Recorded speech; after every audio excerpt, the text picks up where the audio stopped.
जलवायु परिवर्तन एक ऐसी घटना है जिससे हर कोई अफेक्टेड है। आज वैश्विक समुदाय के लिए एक सबसे बड़ा डिजास्टर बन के उभरी है, जिसके लिए सभी देश आपस में मिलते हैं, कॉन्फ्रेंसेस करते हैं, विभिन्न जो भी हमारी संस्थाएं हैं वो रिपोर्ट जारी करती हैं। तो क्या ये जो देश मिलते हैं वो वाकई में जलवायु परिवर्तन के लिए विकसित और विकासशील देश कंसर्न हैं, या फिर ये जो चर्चाएं हैं ये इनकी कॉफी टेबल की चर्चाएं बन चुकी हैं और ये सिर्फ एयरपोर्ट की इकोनॉमी बढ़ाने का माध्यम बन गई है? तो ये वास्तविक है देशों का कंसर्न या फिर एक फेक रियलिटी? इसको चेक करने के लिए यूएनईपी ने एक रिपोर्ट जारी की है जो है ग्लोबल एमिशन गैप रिपोर्ट 2025। इस रिपोर्ट पर आज हम चर्चा करेंगे। इसके प्रमुख बिंदु क्या है, भारत की क्या स्थिति है, चुनौतियां क्या है और आगे हम समाधान कैसे निकाल सकते हैं। तो इस रिपोर्ट पर हम चर्चा करेंगे जो है ग्लोबल एमिशन गैप रिपोर्ट 2025। अब ये जो रिपोर्ट है अपने नाम से क्लियर है कि हम अपने लक्ष्य को प्राप्त करने के प्रति कितना पीछे हैं, ये रिपोर्ट बताती है, इसलिए कहते हैं ग्लोबल एमिशन गैप रिपोर्ट।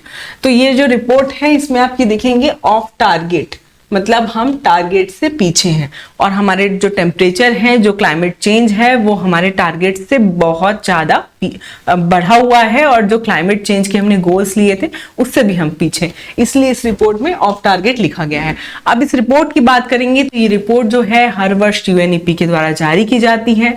इस वर्ष ये रिपोर्ट क्यों खास है हमारे एग्जाम के लिए, हमारे अवेयरनेस के लिए, जनरल अवेयरनेस के लिए, वो हम इस रिपोर्ट के बिंदुओं से समझेंगे।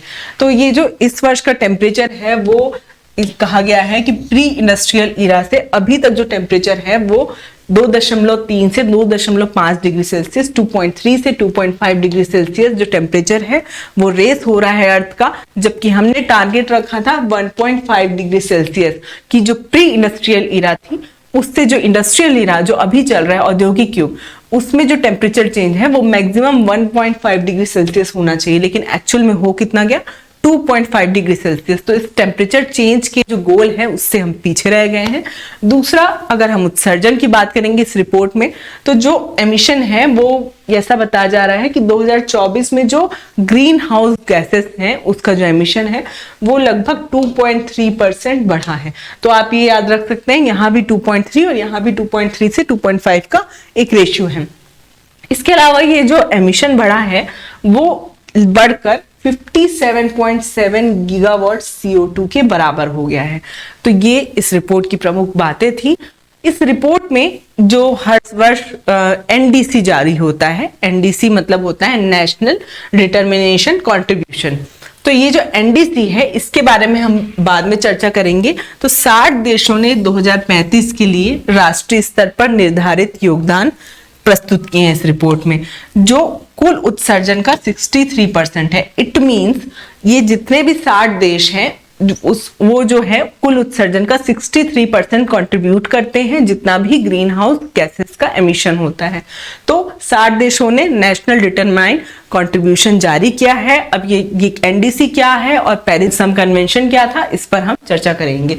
तो पेरिस कन्वेंशन जो हुआ था वो कॉन्फ्रेंस ऑफ पार्टीज, जलवायु परिवर्तन के लिए जो बहुत विभिन्न देश मिलते हैं उसे बोलते हैं कॉन्फ्रेंस ऑफ पार्टीज। वो आपस में मिलते हैं और सम्मेलन करते हैं और जलवायु परिवर्तन से संबंधित समझौते करते हैं। तो उसी कॉन्फ्रेंस ऑफ पार्टीज का 21st जो समिट था उसको पेरिस कन्वेंशन कहते हैं, वो पेरिस में हुआ था। और ये जो कन्वेंशन है वो जलवायु परिवर्तन पर कानूनी रूप से बाध्यकारी अंतर्राष्ट्रीय समझौता था।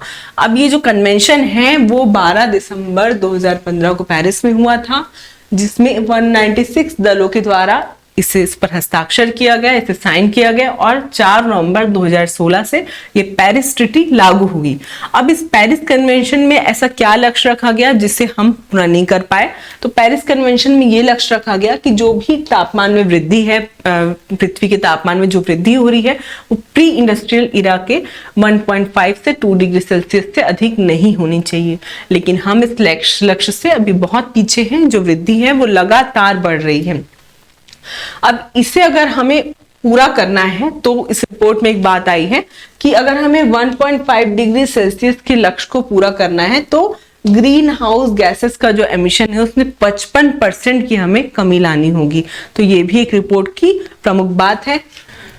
पेरिस कन्वेंशन के बाद हम देखेंगे एनडीसी क्या है, जिसकी हम बात कर रहे थे। तो एनडीसी है नेशनल लेवल डिटरमाइंड कंट्रीब्यूशन, राष्ट्रीय स्तर पर निर्धारित योगदान। अब ये जो देश हैं वो अपने उत्सर्जन की कटौती और उसके अनुकूलन की योजना, अर्थात हर देश कितना उत्सर्जन कर रहा है, कितनी कटौती कर रहा है और उत्सर्जन को कम करने के लिए कैसी योजनाएं बना रहा है, वो एनडीसी के लेवल पे हर 5 वर्ष पे देश डिनोट करते हैं। ये जो एनडीसी है वो पेरिस कन्वेंशन में ही आएगा, ऐसा साइन हुआ था कि हर जो देश है जो पेरिस कन्वेंशन साइन करते हैं 196 देश, वो हर 5 वर्ष में एनडीसी जारी करेंगे।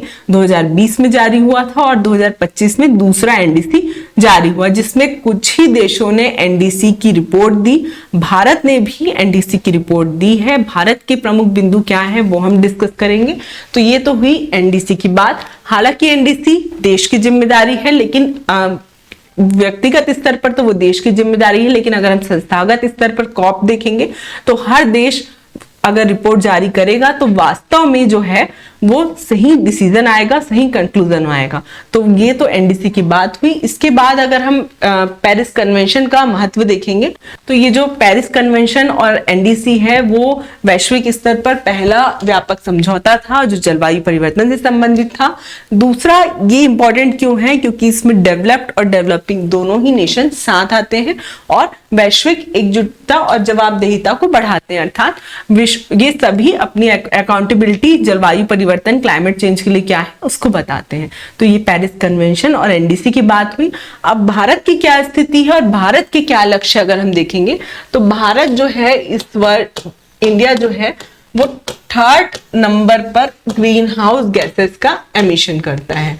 सबसे फर्स्ट है यूएस, देन चाइना और 3rd है इंडिया। तो इंडिया अपने गोल्स से भी बहुत पीछे है, एनडीसी की रिपोर्ट में ये बताया गया है। तो अब भारत का ये पक्ष है कि भारत की जितनी पॉपुलेशन है उसके अनुसार भारत का जो प्रति व्यक्ति उत्सर्जन है वो यूएस से कहीं अधिक है। तो भारत अपने पक्ष में ये तर्क रखता है कि हमारे पास पॉपुलेशन ज्यादा है, उस रेशियो में हमारे जो ग्रीन हाउस गैसेस का एमिशन है वो कम है। तो ये भारत का तर्क है। आगे ये चुनौतियां और सुझाव क्या होंगे अगर हम देखेंगे तो ये तो जलवायु परिवर्तन की चुनौतियां थी कि हम ग्रीन हाउस गैसेस का एमिशन ज्यादा कर रहे हैं, तापमान लगातार बढ़ रहा है। तो इसके सॉल्यूशन क्या हो सकते हैं जिससे जो है पृथ्वी को बचाया जा सकता है। इसका सॉल्यूशन ये है कि जितनी भी जलवायु नीति है और जलवायु से संबंधित प्रशासन है, एडमिनिस्ट्रेशन है, उस पर हमें सख्त कार्यवाही करनी होगी। जो भी देश इसका उल्लंघन करते हैं उन पर कार्यवाही करनी पड़ेगी और कोई भी देश जो है वो कॉप पार्टी से निकलता है या पेरिस संधि का उल्लंघन करता है तो उसे कड़ी से कड़ी सजा देनी चाहिए। दूसरा ये है कि विकासशील देश जो हैं वो ज्यादा अफेक्ट होते हैं क्लाइमेट चेंज से। कई विकासशील देश जो है ग्रीन हाउस गैसेस का एमिशन कम करते हैं, लेकिन अफेक्ट वो ज्यादा होते हैं, उनके पास इतनी अच्छी टेक्नोलॉजीज नहीं होती क्योंकि, तो उनको हमें ज्यादा से ज्यादा टेक्नोलॉजी और वित्तीय सहायता देनी चाहिए। ये दूसरा सॉल्यूशन है। तीसरा ये है कि जो भी वित्तीय प्रणाली है, फाइनेंशियल जो सिस्टम है जलवायु परिवर्तन के लिए जो कोष बनता है वो रेगुलर हो, उन पर जो है रेशनल मनी हर वर्ष ट्रांसफर हो, क्योंकि कॉप 28-29 में $300 मिलियन की बात हुई थी, जिस पर जो कि बहुत कम है जलवायु परिवर्तन से निपटने के लिए। तो उसका एग्जीक्यूशन रेगुलर हो और लगातार ये जो है राशि बढ़े। फोर्थ ये है कि जो हमारी रिन्यूएबल एनर्जी है जैसे सौर ऊर्जा और पवन ऊर्जा, उस पर हमें ज्यादा वर्क करने की जरूरत है, साथ ही हाइड्रोजन ऊर्जा। तो भारत के क्या लक्ष्य है, भारत के क्या लक्ष्य है अगर हम ये देखेंगे तो भारत जो है, इंडिया जो है वो 2030 तक अपनी जो 500 गीगावाट है एनर्जी है वो नवीनीकृत तरीके से पैदा करेगा, उसने ये लक्ष्य रखा है। दूसरा ये है कि भारत जो है 2045 तक उत्सर्जन तीव्रता को 70% कम करने, कार्बन इंटेंसिटी को हम 2045 तक 70% कम करने का लक्ष्य रखते हैं।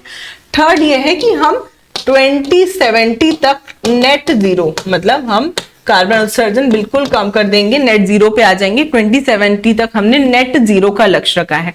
तो इंडिया की ये लक्ष्य है। अब देखते हैं कि ये लक्ष्य पूरे हो पाते हैं कि नहीं। अभी फिलहाल ब्राजील में कॉप 30 का कॉन्फ्रेंस भी चल रहा है, उसके नतीजे 21 नवंबर को आ जाएंगे। उसके बाद हम कॉप 30 में भी बात करेंगे कि क्या कॉप 30 में वाकई में इन जो जलवायु परिवर्तन की योजना है और नए तरीके हैं उनका एग्जीक्यूशन होगा, या ये अन्य कॉप की तरह एक कॉन्फ्रेंस और कॉफी टेबल चर्चा बन के रह जाएगी। तो इसकी जो वीडियोस हैं वो हमारे नेक्स्ट एपिसोड में आएंगी। तब तक के लिए thank you, keep learning, keep watching.